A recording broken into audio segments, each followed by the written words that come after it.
how to study 10 hours per day or probably 12, 13, 15, 18 hours also. எவ்வளோ நேரம் வேணாலும் படிக்கலாம், பிரச்சனை இல்லை. பட் இது எல்லாத்தையுமே நம்ம என்ன பண்ணணும் அப்படின்னா சிஸ்டமேட்டிக்காக பண்ணணும். பண்ணும்போது நம்மளால் வந்து நிறைய டைமை ரொம்ப ஃப்ரூட்ஃபுல்லாக யூஸ் பண்ண முடியும். இதில் வந்து நான் எப்போதுமே சொல்கிற விஷயம் என்ன அப்படின்னா, ஆவரேஜாக பர் டே 8 hours நீங்கள் படித்தா கூட இட்ஸ் ஃபைன். ஒரு குரூப் எழுதுறீங்க அப்படின்னா ஒரு 8 மணி நேரம் ப்ரிப்பேர் பண்ணிங்கன்னா it's more than fine. But இதில் ஜென்ரலி நம்ம வந்து எங்கே சிக்கிக்குவோம் அப்படின்னு கேட்டிங்கன்னா, படிக்க உட்காருவோம், ஒரு 40 minutes இல்லை 1 hour படிப்போம். அப்புறம் அப்படியே ஒரு மாதிரி வேகாக இருக்க மாதிரி இருக்கும். அப்புறம் வந்து படித்தது புரிஞ்ச மாதிரி இருக்கும், புரியாத மாதிரி இருக்கும், எழுதுவோம், சம்திங் ஏதோ ஒரு இடத்துல வந்து அப்படி அப்செட் ஆகி அப்படியே என்ன ஆகிடும்னா, ஐயோ என்னடா அதுன்னு சொல்லிட்டு அப்படியே ப்ரோக்ராஸ்டினேட் பண்ணுவோம். இது வந்து ஜென்ரலாக நடக்கிறது. ஸோ இந்த ப்ரோக்ராஸ்டினேஷன்லாம் இருக்கக்கூடாது. நம்ம வந்து இப்போ ஒரு டே 10 hours படிக்கணும் அப்படின்னா I'll tell you ஒரு 3 ரூல் நான் சொல்கிறேன். ஃபஸ்ட்டு ரூல் என்னன்னு தெரிஞ்சுக்கோங்க. அதுக்கப்புறம் ஒரு ரூலையும் ஒரு ஷார்ட்ஸில் நான் போடுறேன். Rule number 1, always have a mentor.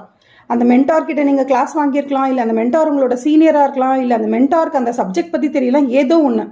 அந்த சப்ஜெக்டை பற்றி உங்களுக்கு வந்து ஏதாவது டவுட் கேட்கணுன்னாலோ, இல்லை அந்த சப்ஜெக்டை பற்றி உங்களுக்கு ஏதாவது உங்களுக்கு புலம்பணும்னா கூட, ஐயோ எனக்கு இது புரியவே இல்லையா, ஆடிட்டர்ஸ்க்கே எவ்வளோ கஷ்டமாக இருக்குது, என்னடா இது அப்படின்னு நீங்கள் புலம்பணும்னா கூட you should have a mentor. ஒரு மென்டார் அப்படிங்கிறத விட you should have a partner. So that is one thing. நீங்கள் வந்து அது உங்களோட ஃபேக்கல்ட்டி மெம்பராக இருக்கலாம், இல்லை வந்து உங்களுக்கு வந்து மென்டார்ஷிப் ப்ரொவைட் பண்ணுறவங்களா இருக்கலாம், இல்லை உங்களோட friends who are preparing the exams along with you அவங்களா இருக்கலாம். What ever you have at least one person who knows about the CA exams, who knows the pressure about CA exams, not just the pressure, but also about this subject. கொஞ்சம் தெரிஞ்சவங்க வச்சுக்கோங்க. இது number 1. நான் இதை பற்றி விலாவரியாக சொல்கிறேன். நம்பர் 2 என்ன அப்படின்னா, always finish the syllabus first.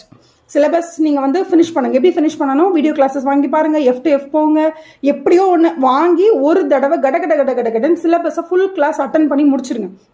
Attend பண்ணி முடிக்கிற வரைக்கும் தான் உங்களுக்கு வேலை. அது எந்த அளவுக்கு புரியலங்கிறதெல்லாம் அப்புறம் பார்த்துக்கலாம். பட் அட்லீஸ்ட் ஒரு தடவையாவது ஃபஸ்ட்டு சிலபஸை முடிச்சிருங்க.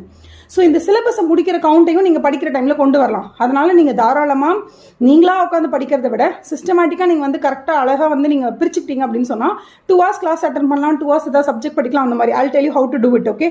So you should always have to finish off the syllabus. ஒரு தடவையாவது உட்காந்து ஒட்டுக்காக சேர்த்து ஒரு 60 மணி நேரம் 70 மணி நேரம் கிளாஸ் இருக்குது அப்படின்னு சொன்னால் அது ஒரு 2 months கடன்னு பார்த்து முடிக்கணும். ஓகேவா? இதெல்லாம் பேரலாக நீங்கள் பண்ணணும். இது வந்து செகண்ட் ரூல். ஃபர்ஸ்ட் ரூல் என்ன? You should always have a mentor or somebody with whom you can பொலம்பிஃபை. ரெண்டாவது, you should always finish the syllabus first. மூணாவது பாயிண்ட் தான் நான் ரொம்ப இம்பார்ட்டண்ட்டான பாயிண்ட். அந்த பாயிண்ட்டை நான் அடுத்த ஷார்ட்ஸில் சொல்கிறேன், because we have a time constraint. Okay? Have a nice day.